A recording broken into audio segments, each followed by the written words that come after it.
Hey guys, welcome to my vlog. Baguhan lang po tayo sa pagmamanok at sa pag-vlog. I like to subscribe ng like mga guys. Hindi po tayo kung paano tips kung paano malaman kung ready to breed na ang ating ulits na inahin na ay walay lang sa inahin nung nakaraang linggo. Ayun guys, iyan lang natin dahil wala tayong tigawak, uwain ko lang.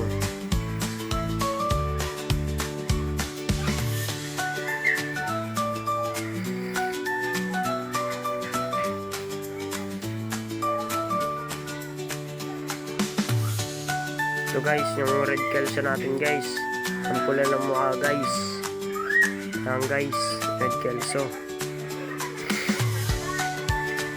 Ayan guys, pag pula ng mukha, ready to breed na talaga to guys. Yan, tapos mahal na yung palong. Yan.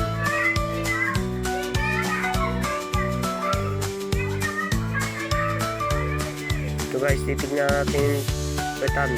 Yan guys, yung dalawang daliri pag nagkasya at maluwag, pwede na i-breed. Yan, mailap. Yan, pwede na i-breed yan pag ganyang petan. Yan guys, red kelso.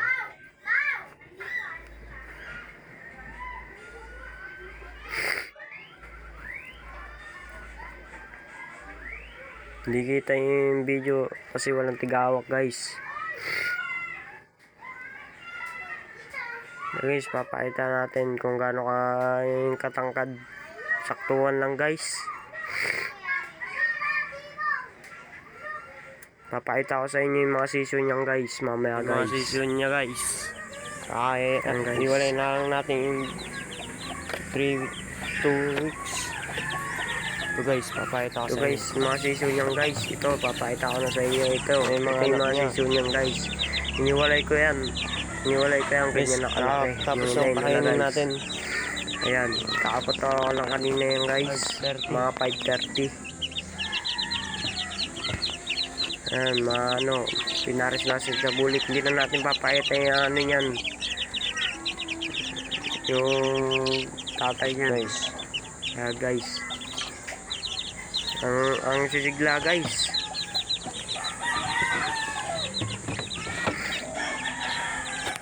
Ano guys, sarado natin guys. Ito, i-hold natin guys. I-wali natin guys. Kasi halo-halo yung lain yan. May native kasi sa amin dito guys. Yan. Pagwan lang tayo guys. Kaya yung area natin malinis. Wala pang kasimula na kasi natin.